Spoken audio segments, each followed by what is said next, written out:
Hello there, how are you doing?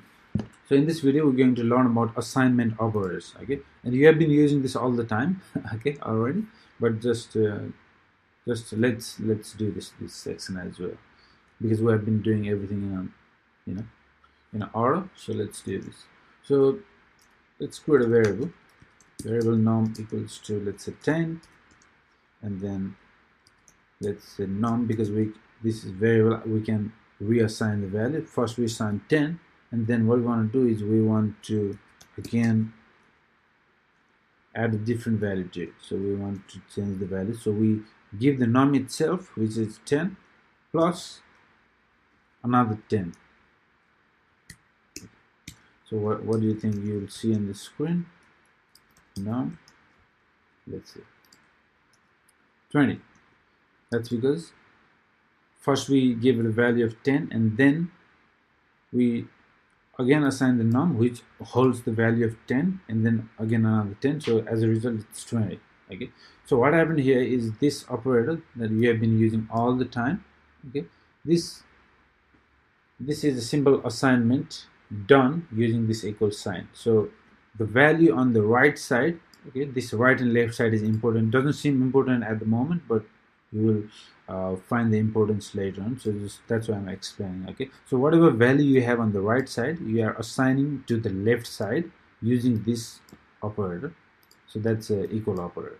So now instead of writing this, there's another way of writing, and they call it compound assignment operators. Okay, so the same thing can be written, this same line can be written as num plus equals to 10.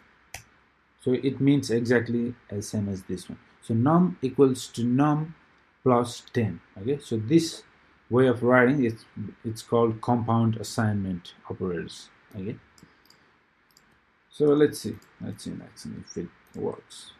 Yeah, 20, no problem. So you can do the same with other multiplicative operators as well.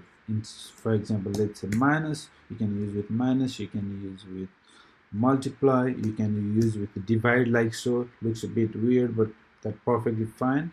Okay, and you can even use with modulus. Okay, so we've covered all these pretty basic mathematical operators, so I'm not going to do that, but you can try it on your own, you know.